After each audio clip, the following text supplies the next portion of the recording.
کیا گھر کے کام کاج بیوی کی ذمہ داری نہیں ہے؟ ایک مرد، اوئے ہوئے ہوئے ہوئے، انہوں نے نام نہیں بتایا، اتنے ڈرے ہوئے ہیں بھائی. ایک مرد، نہ لوکیشن بتائی کہاں سے بات کر رہے ہیں، اور بس ایک اجنبی مرد ہے بھائی، کوئی بھی ہو سکتا ہے.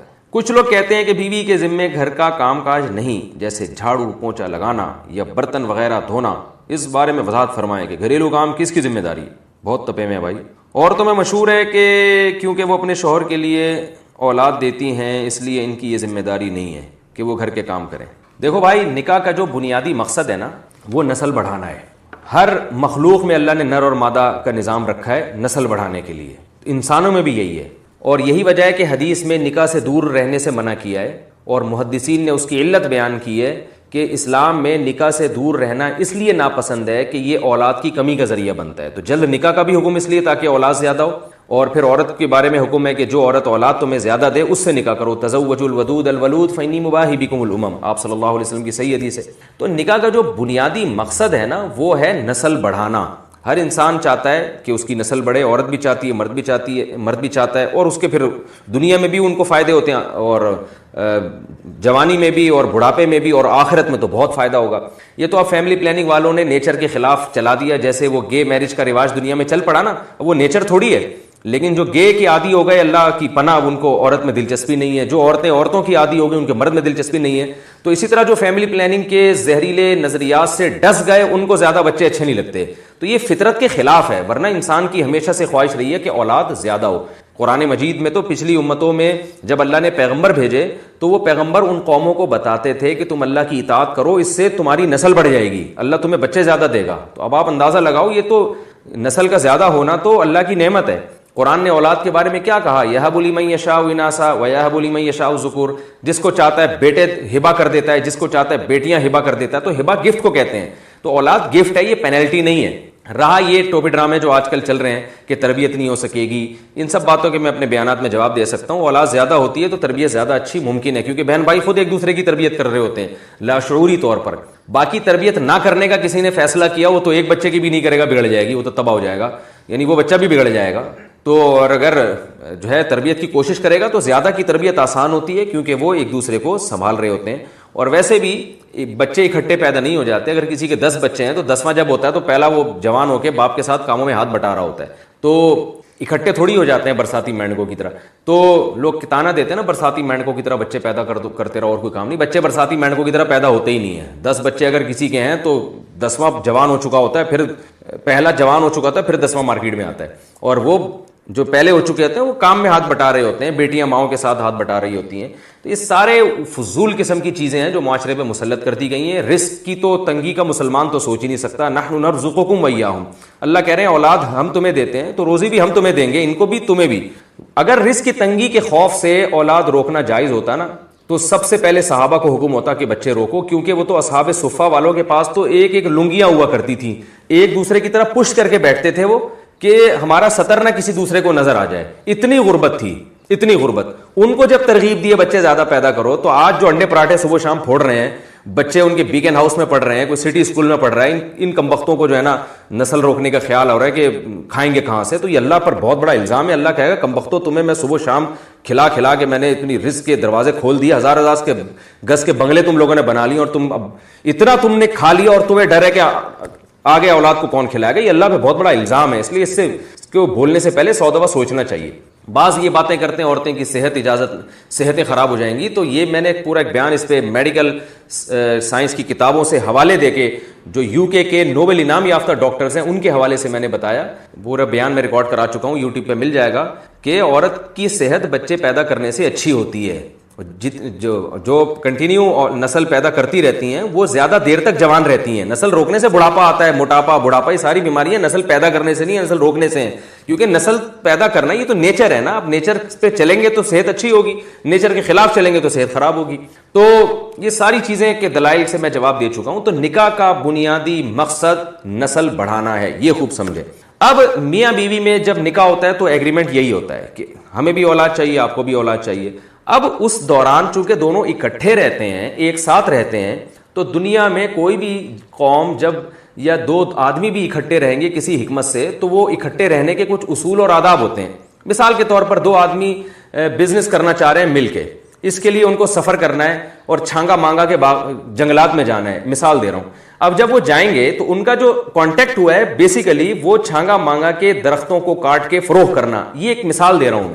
کانٹیکٹ کی بیس یہ ہے، لیکن سفر کے دوران وہ کیا کریں گے، اپنے کاموں کو ڈیوائڈ کریں گے کہ یار تم ایسا کرو، تم جہاز کا ٹکٹ کرواؤ، میں اتنی دیر میں بیگ تیار کر رہا ہوں جو ہے نا، تم ذرا دیکھو کہ کون سی ایئر لائن سے جانا مناسب ہوگا، یا دوسرا تم وہاں تم یہ کام کرو میں یہ کام کرتا ہوں، تم وہاں چھانگا مانگا کے جو جنگلات ہیں ان لوگوں سے رابطہ کرو، خلاف قانون ہے یا نہیں ہے یہ ٹینشن ہے تم اٹھاؤ، میں کھانے کا انتظام کرتا ہوں. تو کہیں بھی دو لوگ جب ہوں گے نا تو وہ کاموں کو ڈیوائڈ کریں گے. تو مرد اور عورت بھی جب وہ ایک ساتھ رہنے کا کانٹیکٹ کرتے ہیں نسل کے لیے تو پھر وہ کاموں کو ڈیوائڈ ان کے کرنا پڑتا ہے. اب دو قسم کے کام ہمارے پاس ہیں، کچھ کام وہ ہیں جو گھر کے ہوتے ہیں، کچھ کام ہوتے ہیں جو گھر سے باہر کے ہوتے ہیں. تو یا تو یوں ہوتا کہ بیگم کو کہتے ہیں کہ آپ گھر کے باہر کے کام کریں، میں گھر کے کام کروں گا. یہ شریعت کے مزاج کے خلاف ہے کیونکہ عورت پردے کی چیز ہے اور گھر کے باہر کے کام میں محنت بھی زیادہ ہوتی ہے. تو یا پھر یہ ہو جاتا کہ دونوں گھر کے باہر کے کام کریں گے تو گھر کا کام کون کرے گا پھر، یا یہ ہو جاتا کہ دونوں گھر کے کام کریں گے تو گھر کے باہر کا کام کون کرتا.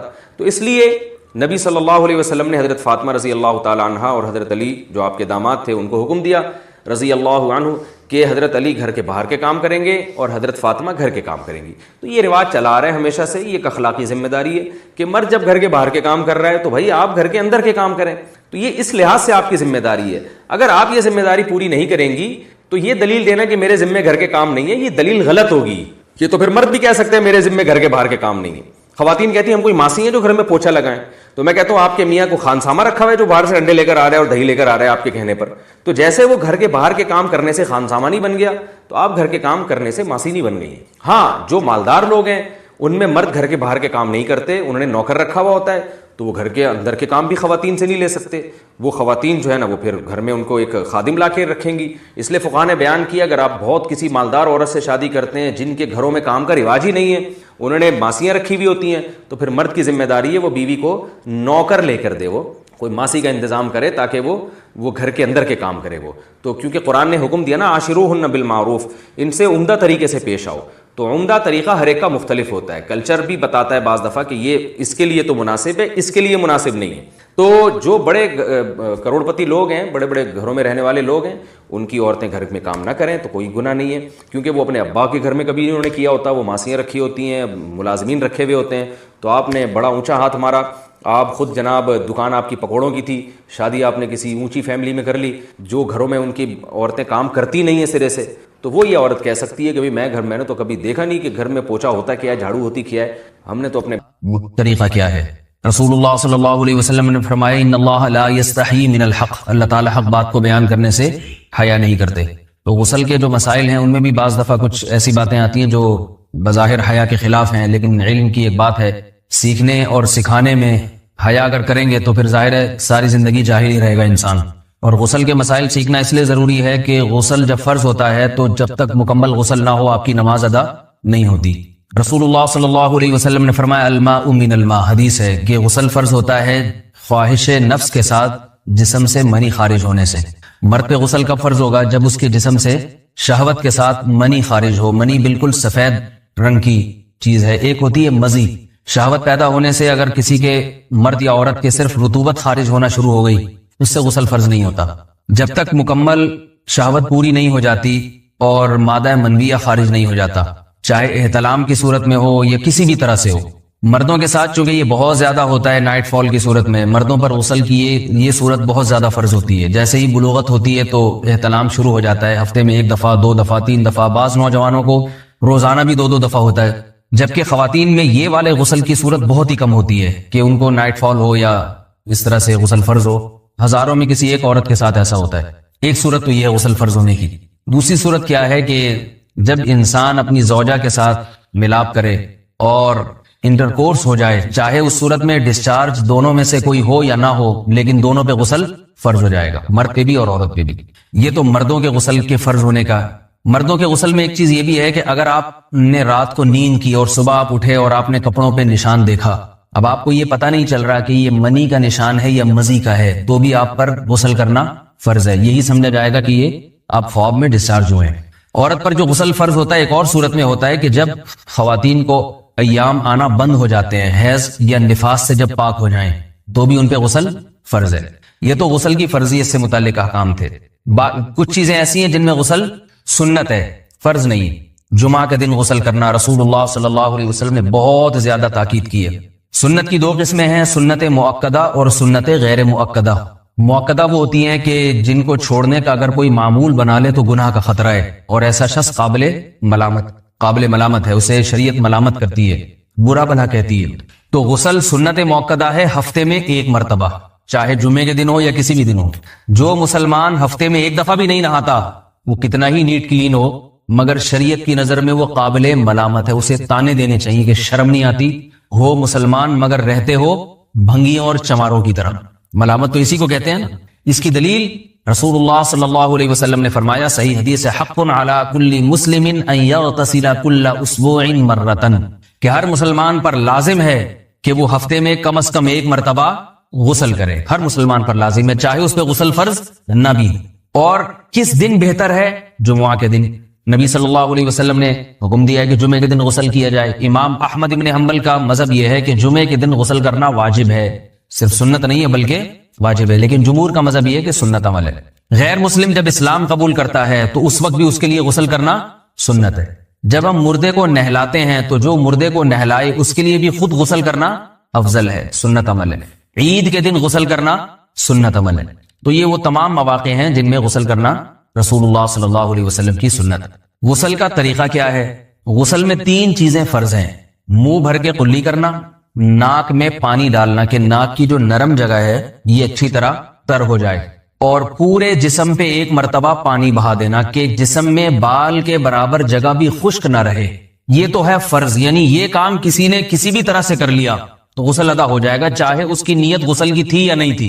کوئی آدمی چلتا ہوا جا رہا ہے، پھسل کے تالاب میں گر گیا، پورے غوطے کھا کے باہر نکلا، قلی کر لے اور ناک میں پانی ڈال لے تو غسل اس کا ادا ہو جائے گا۔ البتہ چونکہ نیت نہیں تھی لہذا غسل کا ثواب نہیں ملے گا، ثواب نیت کے بغیر نہیں ملتا انسان۔ دلائل اس کے الگ موضوع ہے کہ اس کی دلیل کیا ہے کہ بغیر نیت کے بھی غسل ہو جاتا ہے، لیکن میں نے بتایا دلائل کا سیشن نہیں ہے، اس میں پھر بات لمبی ہو جائے گی۔ تو یہ تو ہے فرض، پورے جسم پہ پانی بہانا، کلی اور ناک میں پانی۔ سنت طریقہ کیا ہے؟ رسول اللہ صلی اللہ علیہ وسلم غسل کیسے کرتے تھے؟ سنت طریقہ جس پہ جو اختیار کرنا چاہیے وہ طریقہ یہ ہے کہ جب آپ غسل کے لیے بیٹھیں تو سب سے پہلے وہ جگہ دھوئیں جہاں نجاست اور ناپاکی لگی ہوئی ہے۔ نائٹ فال ہوا، کسی کو احتلام ہوا تو جہاں جہاں گندگی لگی ہے پہلے اس جگہ کو دھوئیں، استنجا کریں، شرمگاہ کو دھوئیں اچھی طرح، سمجھ رہے بات کو؟ اس کے بعد ہاتھ دھوئیں اور مکمل وضو کریں جیسے ہم عام حالات میں وضو کرتے ہیں۔ مکمل وضو کرنے کے بعد دائیں کندھے پہ پانی ڈالا، لیفٹ سائڈ پہ پانی ڈالا۔ پہلے زمانے میں تو چلو سے غسل ہوتا تھا، ہاتھ دھو لیے تو اب چلو سے پانی لے کے یہاں ڈالا جا رہا ہے، چلو سے پانی لے کے یہاں ڈالا جا رہا ہے، پورے جسم پہ ملا جا رہا ہے، اور چلو سے پانی لے کے 3 دفعہ سر پہ ڈالا جا رہا ہے۔ تو آج کل چلو ولو تو ہے نہیں، شاور کے نیچے جا کے کھڑے ہو جاتے ہیں، تو اس میں یہ کہ شاور کھولے اس میں کھڑے ہو جائیں، سارے چلو اس میں خود بخود ہی ہو جائیں گے، پورے جسم پہ پانی بہ جائے گا۔ نبی صلی اللہ علیہ وسلم کے دور میں یہ جدید چیزیں نہیں تھیں، شیمپو اور صابن، تو آپ صلی اللہ علیہ وسلم بیری کے پتوں سے غسل کی ترغیب دیا کرتے تھے۔ بیری کے پتوں کو اگر پانی میں پکایا جائے تو پانی میں میل کچیل صاف کرنے کی صلاحیت بہت بڑھ جاتی ہے۔ ہمارے زمانے میں اس تکلف کی ضرورت نہیں ہے، صابن ملتے ہیں اس سے نہایا کریں، بہرحال کہنے کا مقصد یہ آپ لوگوں سے۔ تو یہ سنت طریقے سے غسل ہو جائے گا آپ کا، سمجھ رہے ہیں بات کو؟ سب سے پہلے استنجا کیا، اس کے بعد وضو کر لیا، اس کے بعد غسل کر لیا۔ اگر کسی نے غسل میں وضو نہیں کیا اور ویسے ہی پورے جسم پہ پانی بہا دیا تو بھی اس کا وضو خود بخود ہو جائے گا، اس غسل سے وہ نماز پڑھ سکتا ہے، کیونکہ بعض لوگ غسل کرنے کے بعد دوبارہ وضو کر رہے ہوتے ہیں، اس کی ضرورت نہیں ہے، کیونکہ جب غسل کرتے ہیں تو وضو والے اعضاء تو خود بخود اس میں دھل جاتے ہیں۔ یہ ہے غسل کا طریقہ۔ وضو کیسے ٹوٹتا ہے؟ جن چیزوں سے غسل فرض ہوتا ہے ان چیزوں سے وضو تو بہرحال ٹوٹتا ہی ہے، اس کے علاوہ بھی وضو ٹوٹتا ہے۔ اس سے پچھلے لیکچر میں نے کچھ تفصیل بتائی تھی کہ نجاست جسم سے کہیں سے بھی خارج ہو جائے یا نجاست نکل کے بہ پڑے، اگر قضائے حاجت کی جگہوں سے نجاست خارج ہوئی ہے تو نظر بھی آ جائے وضو ٹوٹ جائے گا، اور قضائے حاجت کے علاوہ جگہوں سے اگر نجاست خارج ہوئی ہے، خون وغیرہ ہے جیسے، تو جب تک نکل کے بہے گا نہیں تو اس وقت تک وضو نہیں ٹوٹے گا۔ سمجھ رہے بات کو؟ وضو کا طریقہ کیا ہے؟ سب سے پہلے دونوں ہاتھوں کو دھویا جائے، 3 دفعہ کلی کی جائے، مسواک کی جائے، 3 دفعہ ناک میں پانی ڈالا جائے، پھر پورے چہرے کو، پیشانی یہ جو ہے جہاں سے پیشانی ہماری شروع ہو رہی ہے اور تھوڑی کے نیچے، تھوڑی جہاں ختم ہو رہی ہے، اور ایک کان کی لو سے دوسرے کان کی لو تک 4 اعضاء ہیں وضو میں دھونا فرض ہیں. ایک چہرہ، نمبر 2 بازو، نمبر 3 سر کا مسا، چوتھائی سر، اور نمبر 4 پاؤں کو دھونا. اس کی دلیل قرآن مجید کی مشہور آیت ہے فَاغْسِلُوا وُجُوهَكُمْ وَأَيْدِيَكُمْ إِلَى الْمَرَافِقِ. اللہ فرماتے ہیں ایمان والو جب نماز کا ارادہ ہو تو اپنے چہروں کو اور اپنے ہاتھوں کو دھو، سر کا مسا کرو اور پاؤں کو ٹخنوں سمیت دھو. دھونے کا حکم ہے قرآن مجید میں. البتہ سر کے بارے میں یہ نہیں آئے پورے سر کا مسا کرو، بلکہ آ رہا ہے وَامْسَحُوا بِرُؤُوسِكُمْ. با کا لفظ ہے، با آتی ہے تبعیض کے لیے کہ سر کے بعض حصے کا مسا. اب بعض حصے کا قرآن حدیث میں کہیں تذکرہ نہیں ہے، تو اس میں فقہاء کرام کے اجتہادات ہیں. امام شافعی فرماتے ہیں تھوڑا سا بھی ٹچ کر لیا سر کو ہو جائے گا. امام ابو حنیفہ فرماتے ہیں نہیں، کم از کم 1/4 کا ہونا ضروری ہے. سب کے اپنے اپنے دلائل ہیں، ان دلائل میں نہیں جاتا. فقہ حنفی کو جو فالو کرنے والے ہیں تو ان کو چاہیے کم از کم 1/4 سر کا مسا، یہ فرض ہونے کے لیے ضروری. مگر سنت کیا ہے؟ پورے سر کا مسا. نبی صلی اللہ علیہ وسلم دونوں ہاتھوں کو بھگو کے پورے سر کا مسا کرتے تھے. ایسے سمجھ رہے بات کو؟ اور مسا کے جو یہ ٹیکنیکل طریقے ہیں کہ آپ یوں پہلے انگلی بنائیں، پھر یوں لے کر جائیں، پھر یوں گھما کے لائیں، پھر یوں، یہ ٹیکنیکل طریقے حدیث سے ثابت نہیں. مسا کا طریقہ کیا ہے؟ بھیگا ہوا ہاتھ لے کے ایسے پورے سر کو ہو گیا. پھر حدیث میں یہ بھی ہے کہ یوں لے جاؤ اور یہ بھی ہے کہ دو واپس بھی لے کر آؤ، دونوں طرح سے ثابت. تو ایسے بھی کر سکتے ہیں کہ یوں لے جائیں، اور ایسے بھی کر سکتے ہیں لے کے جائیں اور پھر واپس بھی لے آئیں. دونوں طریقے جائز ہیں، لیکن کم از کم سنت اتنی ہے کہ پورے سر کا مسا ہونا چاہیے. بعض لوگوں کو شو مارنے کا شوق ہوتا ہے، اگر وہ واپس لائیں تو بال ان کے خراب ہو جاتے ہیں، کہتے ہیں یار یہ پھر مسئلہ خراب ہو جائے گا. تو پھر ایسے لوگ صرف یوں ہی لے جائیں کافی ہے. افضل تو یہ کہ یوں بھی لے جائیں، یوں بھی لے جائیں، دونوں طرح سے صحیح ہے. بہرحال دونوں حدیث سے ثابت ہیں. سمجھ رہے بات کو؟ اور یہاں ایک اہم مسئلہ بتا دوں، قرآن مجید نے پاؤں کو دھونے کا حکم دیا ہے، پاؤں پہ مسا کرنے کا حکم نہیں دیا. اور حدیث میں خفین پر مسا کرنے کا حکم ہے. تو قرآن اور حدیث کو فقہاء نے جمع کیا ہے.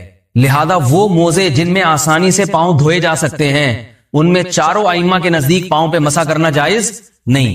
سعودی عرب میں جو بعض سلفی حضرات اور یہاں ہمارے ہاں بھی اہل حدیث حضرات نے عام موزوں پر بھی جو مسا کی ایک روایت ڈال دی ہے، اسلاف میں، تابعین، تبع تابعین میں اور چاروں ائمہ کے مذاہب میں اس کا ثبوت نہیں ملتا. اگر اسلاف میں کوئی قائل بھی ہے تو ایک شاذ قول، اکا دکا قول ملتا ہے، ورنہ یہ ائمہ اربعہ کے مذہب کے خلاف ہے. اور جو احادیث جو نقل ہوتی ہیں صحیح سند کے ساتھ ان کے بھی خلاف اور قرآن کی آیت کے بھی خلاف ہیں. اس لیے کسی نے عام ساکس پہ اگر مسا کر لیا، جو عام طور پہ آفس پہن کے جاتے ہیں لوگ، اس میں تو پاؤں، آپ اگر ساکس کو پانی کے نیچے رکھیں پورا پاؤں دھل جائے گا آرام سے. تو وہاں کیا ہو رہا ہے کہ قرآن مجید کے حکم کی مخالفت لازم آ رہی ہے، یا پاؤں دھو نہیں رہے. تو اس لیے ہم یہ سمجھتے ہیں کہ اس صورت میں نماز ادا نہیں ہوگی. سعودی عرب میں بعض سلفی حضرات نماز پڑھاتے ہیں، وہ ایسے ہی کرتے ہیں کہ عام ساکس پہ مسا کر کے نماز پڑھا لیتے ہیں. تو فتویٰ اسی پر ہے کہ ان کی، اگر کسی کو یقین ہے کہ اس نے عام ساکس پہ مسا تھا کہ آپ اس کی دونوں تشریفیں، ایسا نہ وہ تشریفوں سے ہی ہاتھ دھو بیٹھتا، تو آپ کیا کرتے ہو؟ اس کو جو 2 نمبر آدمی ہے وہ آپ کی ڈپریشن کو کم کرے گا، جی منگل کو دوں گا، پھر تھوڑا کم کرے گا، ہوتے ہوتے ہوتے ہوتے آپ کی ڈپریشن کہ آپ عادی بھی ہو رہے ہو اور ڈپریشن آہستہ آہستہ کم بھی ہو رہی. اس کے بعد آپ تھک جاتے ہو، بولتے ہو یار میرے پاس دنیا میں اس کے علاوہ بھی غم ہے. اس کے بعد ایک دن اطلاع آتی ہے کہ وہ ملک چھوڑ کے جا چکا، اور پھر وہ آئے گا ملک میں آپ کے سامنے گھوم رہا ہوگا، آپ کچھ نہیں کر سکتے اس کا، کیونکہ آپ اتنا تھک چکے ہوتے. ان کی عادت ہوتی ہے تھکانے کی. تو یہ سب ناجائز کام ہماری سوسائٹی میں ہو رہے ہیں. بھائی آپ لوگ بیان سنتے ہو، میں اس لیے نہیں آپ کو جنرل نالج کے لیے یہ واقعات نہیں بتا رہا، آپ کو اس لیے بتا رہا ہوں آپ کسی کے ساتھ ایسا مت کرو، آپ مت کرو، یہ حرام ہے، ناجائز ہے. کمال ہو گئے کتنا دوسروں کے پیسوں پہ پیسہ، بھائی الٹے لٹکے بھی ہو گئے. نبی جنازہ نہیں پڑھا رہے جو رحمت للعالمین ہے، یہ وہ لوگ ہیں جو قرضہ لے کے کھا گئے، اور جو 2 نمبر ہی کر کے کھا گئے وہ تو اور زیادہ. شہید کا گناہ معاف نہیں ہوتا، شہید کا جو پیسے لے کے شہید ہو جائے، کسی سے پیسے لیے اور میدان جنگ میں جا کے شہید ہو گئے، وہ تو اللہ کہے گا اس کا کیا قصور ہے، جس سے پیسے لیے وہ تو واپس کرتے نا. ہمارے نبی صلی اللہ علیہ وسلم مکہ سے مدینہ ہجرت کر رہے ہیں، جانی دشمن ہے مکہ والے، قتل کرنے کے لیے آپ کے گھر کا محاصرہ کیا ہوا ہے، اور آپ امانتیں سیدنا علی کے حوالے کر کے جا رہے ہیں کہ ان کی امانتیں ان کو سپرد کر دینا. آج کسی میں اتنا ظرف ہے، کوئی جانی دشمن ہو تو آپ تو کہتے ہیں اس کا تو پیسہ میرے لیے حلال ہے، لے کے بھاگو. بھائی دشمنی اپنی جگہ، مالی لین دین اپنی جگہ. حضرت علی کے حوالے کی ہیں آپ نے امانتیں. بھائی یہ لوگوں کی امانتیں، میں اگر مدینہ چلا گیا تو میرے لیے کیسے میں امانتیں واپس کروں گا، تو امانتیں یہ دے دینا. تو یہ سارے 2 نمبر طریقے ہماری سوسائٹی میں چل رہے ہیں. تو ایک اور 2 نمبر طریقہ یہ بھی آپ کو بتا دوں، یہ بھی بہت ہو رہا ہے ہماری مارکیٹ سوسائٹی میں نا. وہ پیسہ کمانے کا 2 نمبر طریقہ پتہ ہے کیا ہے؟ وہ یہ طریقہ ہے کہ بندہ آپ کے پاس آئے گا اور کہے گا آپ 10-15 لاکھ روپے دے دیں, میرا چلتا ہوا بزنس ہے, میں الحمدللہ یہ اتنا پروفٹ الحمدللہ میں کماتا ہوں اور میں آپ کو ہر مہینے اتنے دوں گا. پھر ہر مہینے آپ کو لا کے 10,000 20,000 50,000 60,000 دینا شروع کر دے گا. کہاں سے دے رہا ہے وہ؟ کسی اور سے بھی اس نے اتنے پیسے لیے. آپ کے پیسوں سے اس کو دے رہا ہے, اس کے پیسوں سے آپ کو دے رہا ہے, ان دونوں کے پیسوں سے جمشید کو دے رہا ہے, جمشید سے پیسے لے کے غفار کو دے رہا ہے, غفار سے پیسے لے کے ستار کو دے رہا ہے, یہاں سے ادھر سے گھما رہا ہے, ادھر سے ادھر سے گھما رہا ہے. بزنس کیا ہے؟ کوئی ہو سکتا ہے کوئی دودھ کی دکان والے سے معاہدہ کیا ہوا ہو کہ جب کوئی آئے نا بولنا یہ میرا بزنس ہے. اتنے کیسز میرے سامنے آ چکے ہیں, اور یہ بھی نمازیوں کے آئے ہیں. بے نمازیوں کے ساتھ تو ہمارا زیادہ اٹھنا بیٹھنا ہے نہیں, سارے نیک لوگوں کے واقعات ہیں یہ. اس کے بعد آپ بے وقوف, آپ کہتے ہو ماشاءاللہ 50-60 ہزار دے رہے, تو آپ نے اور بھی دوستوں سے پیسے لے لے کے ملا دیے اس کے ساتھ. ایک دن آتا ہے کہ وہ پیسے دینا بند. جب اس کے پاس کروڑوں روپے جمع ہو جاتے ہیں, وہ اپنا سیو کر رہا ہے. اس نے بحریہ ٹاؤن میں پلاٹ خرید لیا, اس نے یہ لے لیا, اس نے وہ لے لیا. اس کے بعد آپ آتے ہو کہتے ہیں ابے یار اصل میں آپ کی پیمنٹ وہ اس دفعہ پروفٹ تھوڑا لیٹ آئے گا. وہ پھر جب پروفٹ نہیں آ رہا ہوتا آپ کہتے ہو میں بزنس ختم کر رہا ہوں, میرا پیسہ دے. کہتے یار اصل میں وہ جمشید کے پاس پھنسے ہوئے ہیں, وہ دے دے گا تو میں آپ کو دے دوں گا. آپ کہتے ہو مجھے جمشید سے ملا دے. کہہ رہے یار جمشید نے ٹائم دیا 1 ہفتے کا, میں جمشید سے کیسے ملا دوں. پھر جمشید کو ٹوپی کرا دی وسیم کی, وسیم کو ٹوپی کرا دی غفار کی. جب یہ کیس آتا ہے میں کہتا ہوں کیا ہو گیا بھائی, فینش, ٹھیک ہے. پھر میں تشریفوں کا مشورہ دیتا ہوں کہ اس بندے کو اٹھاؤ اور اس کو پکڑو, پولیس والوں سے رابطہ کر کے فوکس صرف تشریفوں کو کرو. اس کی کس کو فوکس کرو؟ تشریفوں. یہ 2 تشریفیں ہیں, ویٹ 4 کے برابر ہونا چاہیے ان کا. اتنا سجاؤ ان کو اور بول ابھی تو نکالے گا پیسے. لوگ کہتے ہیں یہ تو کہہ رہے میرے پاس ہے نہیں. او بھائی اتنا بڑا گیم اس لیے تھوڑی کھیلا تھا اس نے کہ پیسے ہے نہیں ہے, بتا نہیں رہا. جب چترول لگتے ہیں اچھے بھی پیسے نکالتے ہیں. بولو بھائی تو پلاٹ تو نے خریدا ہے, کوئی پراپرٹی خریدی, اس کے کاغذات دے. یاد رکھو ان لوگوں کے ساتھ کبھی شرافت کا معاملہ مت کیا کرو. یہاں لوگ آ کے نرم ہو جاتے ہیں. ایکچولی دیکھیں اسلام جو ہے نا وہ تو محبت کا درس دیتا ہے. ایسے بدماشوں کے ساتھ اسلام محبت کا درس نہیں دیتا. چور کا ہاتھ کاٹنے کا حکم ہے اللہ کی طرف سے. اللہ سے زیادہ کوئی رحم دل ہو سکتا ہے؟ بولتے کیوں نہیں؟ پھر بھی اللہ نے حکم دیا چور کا ہاتھ کاٹو. کسی جرم پہ اتنی سخت سزا نہیں ہے ہاتھ کاٹنے کی. زانی کو بھی 100 کوڑے لگا کے چھوڑ دیا جاتا ہے. شادی شدہ ہو تو رجم کیا جائے گا, لیکن ان میرڈ ہو تو زنا پہ 100 کوڑے ماریں گے, اس کے بعد اس کو چھوڑ دو. چور کو ہے ہاتھ کاٹو, ساری زندگی کے لیے ایک علامت ہے کہ اس نے چوری کی تھی. اس سے پتہ چلتا ہے یہ چوری زیادہ بڑا جرم ہے اسلام میں. دیکھو اللہ گناہوں پہ پردہ ڈالنا چاہتا ہے نا لوگوں کے. کیا خیال ہے؟ جو اللہ کی عادت ہے. اب کسی نے زنا کیا 4 گواہوں سے ثابت ہو گیا, تو 4 گواہ تو جب ہی ہوں گے جب ایسے طریقے سے گناہ کیا ہوگا کہ لوگوں کو اطلاع ہو, ورنہ کوئی چھپ کے گناہ کرے تو بہت بڑا جرم ہے. لیکن اللہ کہتے ہیں اس کے گناہ پہ پردہ ڈالو, چھپاؤ اس کو. چوری 2 گواہوں سے ثابت ہو گئی نا تو اللہ کہتے ہیں ہاتھ کاٹ دو. ہاتھ کاٹنے کے بعد ساری زندگی کے لیے اس کے چہرے پہ ایک کالک آ گئی ہے. جب بھی لوگ پوچھیں گے بھائی آپ کا ہاتھ ایکسیڈنٹ میں کٹا ہے, تو وہ کتنا جھوٹ بولے گا. ایک سوال تو ہوگا, اگر وہ جھوٹ بولتا بھی ہے تو ڈاؤٹ تو ہوگا یار ہو سکتا ہے چوری کے جرم میں ہاتھ کٹا, کیونکہ دایاں ہاتھ کٹا ہوا ہے اور کٹا ہوا بھی بالکل طریقے سے. ایکسیڈنٹ میں ہوتا تو اتنے طریقے سے تھوڑی ہوتا. ساری زندگی کے لیے اللہ نے بتا دیا کہ پتہ چل جائے کہ یہ چور تھا. ٹھیک ہے, وہ توبہ کرے گا, معاف ہو جائے گی آخرت میں. دنیا میں تو ایک کالک لگ گئی نا. اس سے اندازہ ہوتا ہے کہ کسی کا مال ناحق کھا لینا اسلام میں کتنا بڑا جرم ہے. ہمارے ایک دوست تھے, بڑے لبرل ٹائپ کے تھے, وہ کہتے تھے یار میری سمجھ میں نہیں آتا چوری پہ اسلام نے اتنی وحشیانہ سی, معاذ اللہ وہ وحشیانہ کہہ رہے تھے کہ سزا کیوں رکھی, ہاتھ کاٹ دو یار, کچھ بھی ہوتا کوڑے لگا دیتے, جیل بھیج دیتے, ہاتھ کاٹنے کی سزا کیوں ہے. پھر ایک دن کہتے ہیں یار میرے دل میں خود ہی اس کا جواب آ گیا ہے کہ اس کو ہم یوں بھی کہہ سکتے ہیں کہ اسلام مالی معاملات میں بہت سینسیٹیو ہے. سمجھ رہے ہو اسلام کیا ہے؟ بہت سینسیٹیو. لوگوں کے حقوق کے معاملے میں اسلام میں لچک نہیں ہے. تو آپ منفی ذہن سے سوچو گے اسلام کے بارے میں تو آپ کو اسلام کا یہ حکم نیگیٹو لگے گا کہ یار ایک انسان کا ہاتھ کاٹا جا رہا ہے. لیکن پازیٹیو وے میں سوچو گے تو آپ کہو گے اسلام کو لوگوں کے حقوق کا اتنا خیال ہے کہ چور کے لیے اسلام میں گنجائش نہیں ہے, اتنی بڑی سزا دی ہے. تو یہ اسلام کی جرم کے خلاف نفرت ہے. جرم کے خلاف کیا ہے؟ نفرت ہے. تو یہ غیرت ہے اسلام کی, نفرت ہے جرم کے خلاف. تو اس لیے بھائی والذین هم لاماناتہم وعہدہم راعون, اللہ کہتے ہیں ایمان والے امانتوں میں خیانت نہیں کرتے. امانتوں میں خیانت کی ایک اور مثال دوں آپ کو. نبی صلی اللہ علیہ وسلم کی صحیح بخاری مسلم کی حدیث ہے, آپ صلی اللہ علیہ وسلم نے فرمایا کسی کے کوئی مالی لین دین ہو نا, اس کے لیے حلال نہیں ہے کہ وہ 3 دن گزر جائیں اور لکھی ہوئی وصیت نہ ہو, لکھی ہوئی وصیت نہ ہو. آپ مر گئے, کسی کو کیا پتا چلے گا یہ آپ کے لاکر میں کس کے پیسے پڑے ہوئے ہیں, آپ نے کس کے کتنے پیسے دینے ہیں. ہمارے جاننے والوں میں ایک واقعہ ہوا, 1.5 کروڑ کا انہوں نے پلاٹ خریدا یا پراپرٹی خریدی, مجھے یاد نہیں. جس دن خریدی ہے نا, اس دن کیا ہوا ہے کہ بیچی, خریدی نہیں بیچی, 1.5 کروڑ روپے کا کوئی پراپرٹی بیچی ہے. کوئی لکھت پڑھت نہیں کہ بھائی کل پیسے لے لوں گا, میں کل پیسے لے لوں گا. بھائی کل تو آپ پیسے لے لو گے, آپ کو یقین ہے میں کل تک زندہ رہوں گا. اگر خدا نہ خواستہ آپ مر گئے, آپ کے وارثوں کا نقصان ہے یا نہیں ہے؟ یہ تو آپ کے بچوں میں وراثت جانی تھی. لیکن ایسے موقع پہ جب لوگوں کو کہو کہ یار اس کو لکھ لو, کوئی واٹس ایپ پہ ہی چھوٹا سی ایک ریکارڈ رکھ لو, لوگ کہتے ہیں میں مر تھوڑی رہا ہوں, ابھی تو میں جوان ہوں. اللہ کی قدرت, رات کو ہارٹ اٹیک ہوا, انتقال. اگلے دن ان کے بچے گئے ہیں کہ جی ہمارے 2-4 دن کے بعد یا جو 3-4 دن گزرنے کے بعد جب ہم ہلکا ہوا ہے, ہمارے ابو نے یہ پراپرٹی بیچی تھی, آپ کو نام تو کر دی نا, ڈاکومنٹ تو دے دیے, تو اس کے پیسے آپ نے کل وعدہ کیا تھا. اس نے کہا کون ابو, کیا وعدہ, پی گئے. اب اولاد پہ, بیوہ پہ کیا گزرے گی یار, اتنی ہمارے جو سارے باپ کی ساری زندگی کی محنت تھی وہ تھوڑی سی غلطی سے کیا ہو گئی, برباد, تھوڑی سی غلطی سے ضائع ہو گئی. تو نہ اپنے بچوں کو آگ میں ڈالو, لڑائیوں میں ڈالو. ماں باپ بھی کیا کرتے ہیں, کاروبار کا ہی نہیں پتا ہوتا, یہ میرا بزنس ہے, بڑے بیٹے کا بزنس ہے, کس کا بزنس ہے, سب گچ مچ چل رہا ہوتا ہے. آنکھ بند ہوتی ہے, اولادیں آپس میں لڑ رہی ہوتی, ایک دوسرے پہ توپے لے کے لڑ رہے ہوتے ہیں کہ کہہ رہے ہیں اس کا ہے, یہ ابو نے فلانے کے لیے خریدا تھا, یہ ڈمکانے کے لیے خریدا تھا.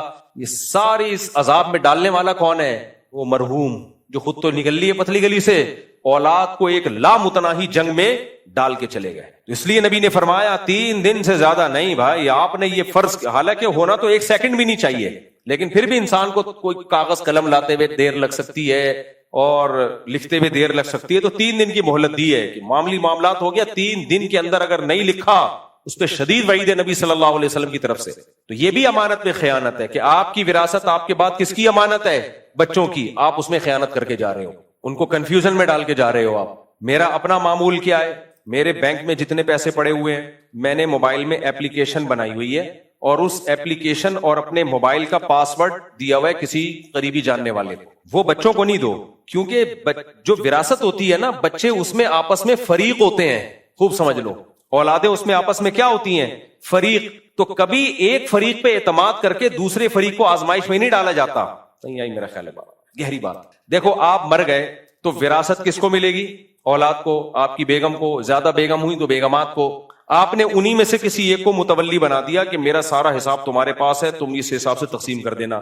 بھائی وہ تو خود خصم ہے نا, اس پہ تو بدگمانی ہوگی کہ اس نے 2 نمبری تو نہیں کی, اس کو تو خود مل رہا ہے اس سے. تو 2 جھگڑوں میں یا جھگڑوں کا کبھی بھی اندیشہ ہو تو ان جھگڑوں میں کسی ایک کو ثالث نہیں بنایا جاتا. ثالث ہمیشہ اس تھرڈ پارٹی کو بنایا جاتا ہے جس کا اس پیسے سے کوئی لینا دینا نہیں ہوتا. لوگ کیا کرتے ہیں, اپنے ہی کسی قریبی ریلیٹو کو بنا کے چلے جاتے ہیں متولی کے میرے بعد تم نے میری جائیداد تقسیم کرنی ہے. چاچا کو بنا دیا. اب چاچا سے آپ کے ایک بیٹے کے اچھے تعلقات ہیں, دوسرے بیٹے کہہ رہے ہوتے ہیں لو بھائی چاچا تو اس کے حق میں فیصلہ کریں گے, کیونکہ چاچا کی سلام دعا, چاچا کی بیٹی تو ان کے گھر میں ہے, چاچا تو ان کے سسر ہے. تو یہ وصیت جب آپ کسی کو متولی بنائیں گے تو وہ بالکل ایک تھرڈ پرسن ہوگا, نیوٹرل آدمی ہوگا. سمجھتے ہو کہ نہیں سمجھتے؟ میں نے کیا کیا ہوا, میں اپنا معمول بتا دوں تاکہ آپ بھی اس پر عمل کریں. میرے موبائل میں اپلیکیشن ہے, موبائل کہاں رہ گیا, دفتر میں چارجنگ پہ لگا ہوا ہے. موبائل میں اپلیکیشن ہے, میرے اکاؤنٹ میں جتنے پیسے آ رہے ہوتے ہیں فوراً ڈیلی میں اپڈیٹ کرتا ہوں, یہ میری رقم ہے, یہ زکات کی رقم ہے, یہ صدقے کی رقم ہے, یہ فلانے کی امانت ہے. ڈیلی اپڈیٹ ہوتا ہے. اور رات سونے سے پہلے اس کی ایک PDF فائل میں سینڈ کر دیتا ہوں اپنے اسسٹنٹ کو, اور اس کے نیچے لکھ دیتا ہوں سواد. اس کو پتا ہے کہ یہ وصیت کا مخفف ہے, کہ اللہ نے کرے آج رات میرا انتقال ہو گیا تو بینک سے جو پیسے نکلیں گے یہ اس کی, بولو, یہ ڈیٹیل ہے اس کی. کوئی کنفیوژن نہ ہو کسی کو, بھائی یہ اتنے پیسے پڑے ہوئے, پتہ نہیں اس میں ابا کے کتنے اور وسیم بھائی کے کتنے, جمشید کے کتنے, زکات کے کتنے. ہاں جو اکاؤنٹ بالکل ہی پرسنل ہے اس کا تو بتایا بھائی یہ میرا ذاتی ہے, اس میں میرے علاوہ, میری ذاتی رقم کے علاوہ کسی کی رقم نہیں ہے. ایک کام تو میں یہ کرتا ہوں. دوسرا کام میں کیا کرتا ہوں, وصیت اپڈیٹ کر کے رکھتا ہوں ہر وقت کہ میری وراثت ہے کتنی ٹوٹل. یہ پوری اپڈیٹنگ, میں نے کسی سے پیسے لینے ہیں تو فوراً اس میں ڈال دیتا ہوں فلاں کہ میرے اوپر اتنا ادھار ہے. اول تو ایسا الحمدللہ کبھی مجھے نہیں یاد پڑتا زندگی میں کبھی ایسا ہوا ہو کہ میں نے کسی سے ادھار لیا ہو, اللہ نے اس لعنت سے الحمدللہ مجھے بچایا ہوا, اور یہ میرے والد صاحب کی برکت ہے. میرے والد صاحب بھی کبھی کسی سے 1 روپے بھی ادھار, کمیٹیاں بھی نہیں ڈالتے تھے. وہ کہتے کمیٹی بھی تو ادھار ہی ہے نا, آپ کی کمیٹی پہلے نکل گئی تو آپ ذمہ دار ہیں, تو ادھار چڑھ گیا نا. نہیں بھائی, جتنا اپنے جیب میں اس حساب سے مینج کرو. بلکہ میں اس میں میرا معاملہ یہ ہے کہ لوگ مجھے آتے ہیں نا رقم دینے کے لیے بھی, کہ آپ یہ ہم سے قرضہ لے کے کچھ کر لیں, کچھ ہو سکتا ہے آپ کو پروفٹ ہو جائے نہیں ہو جائے, 1 سال کے بعد ہمیں یہ قرضہ لوٹا دینا. میں وہ رقم بھی نہیں لیتا. میں جو کاروبار کروں گا یا کوئی کام کروں گا, جتنے میری جیب میں پیسے ہیں اس کے حساب سے کروں گا. نہیں ہے جمشید سے مجھے پیسے بولو نہیں, خدا کی قسم اس میں سکون ہے. ہوس مت کرو, یہ دنیا مسافر خانہ ہے, اس کو مسافر خانہ سمجھو. بعض لوگ یہ کر رہے ہوتے ہیں, یہ بھی بڑی فلم چل رہی ہے, کہانی چل رہی ہے آج, خاص طور پر یہ نیک لوگ زیادہ کر رہے ہوتے ہیں. وہ یہ ہوتے ہیں کہ آپ کے پاس آئیں گے کہ آپ میری طرف سے اتنا پیسہ لگا دیں اپنے کاروبار میں. اسٹائل دیکھ رہے ہو, میں آپ کو ایک کاروبار کا مثال کے طور پر, آپ کا نام کیا ہے بتا دینا, میں پورا زور سے بول دینا ہے. عبد الاحد, ہماری پرانی دوستی ہے ان سے. میں عبد الاحد کے پاس آیا, میں نے عبد الاحد سے بولا, عبد الاحد بھائی یہ بڑا بہترین بزنس ہے, آپ اس میں 50 لاکھ انویسٹ کرو گے, اتنا پروفٹ ہوگا. جیسے مثال کے طور پر 2-3 فلیٹ مل رہے ہیں, اور مجھے یقین ہے کہ یہ 2-3 فلیٹ جو ہے نا یہ 1 سال میں ڈبل ہو جائیں گے. بعض ایسے پروجیکٹ ہوتے ہیں جس میں انسان کو تقریباً یقین ہوتا ہے کہ یار یہ چلتی ہوئی آبادی ہے, اور ابھی فلیٹ خریدے اگلے سال کیا ہو جائیں گے, بولو ڈبل.